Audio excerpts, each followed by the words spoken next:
If you've lived somewhere like Massachusetts or Rhode Island that has law enforcement only guns, then you also know it's not uncommon for law enforcement to pass along those guns to the regular plebes in the secondary market. Still, people are absolutely shocked that a San Antonio police officer has been canned for allegedly taking guns from a buyback.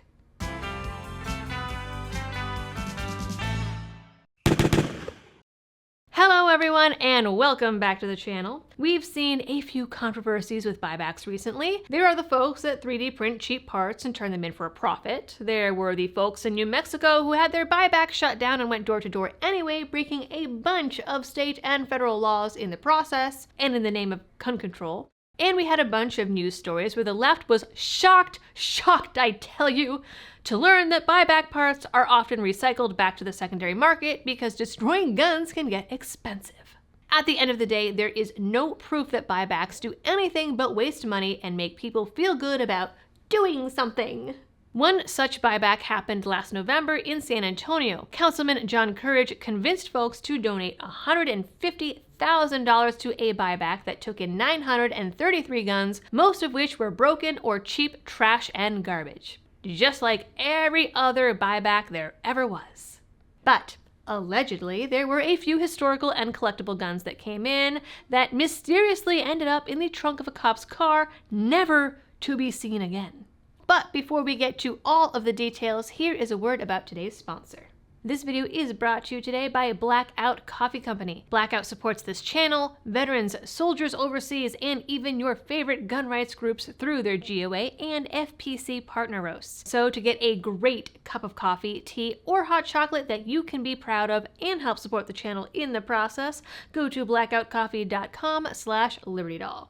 According to the San Antonio Express News, veteran officer David Mahula was put on indefinite suspension after officials claimed he took 2 shotguns and 1 handgun from the buyback. 2 of the guns have yet to be recovered. Disciplinary records say that Mahula was working the buyback when an aide saw him put 2 shotguns in his personal vehicle.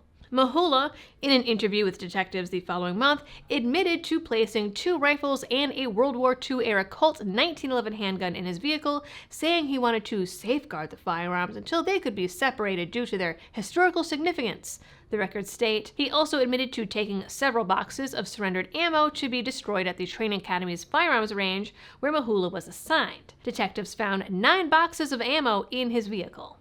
But, my friends, the plot thickens.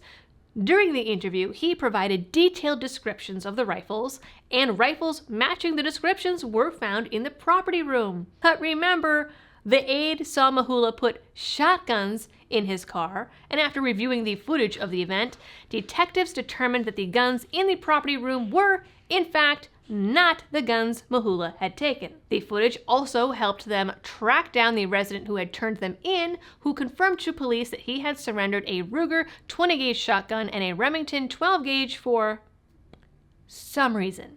The footage also showed Mahula putting multiple handguns into a bin, leaving with one of them, and then later coming back for a holster.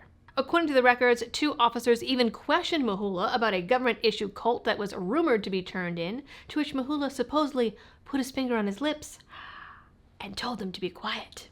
The fate of this 1911 isn't spelled out, but the detectives have confirmed that they haven't been able to recover the shotguns. But it also turns out that taking guns from a buyback isn't a crime, so he's being suspended for breaking rules around honesty and good conduct. There might be more to this story that we're not being told, but it looks like the only impact the buyback had was Mahula being fired from his job. San Antonio is reporting lower crime this year, but has attributed it to a new effort called hotspot policing, and have been unable to trace any of the reduction in crime back to the buyback program, which seems pretty on point. Mahula is appealing the decision and has asked for an arbitration hearing. He is seeking back pay and lost benefits.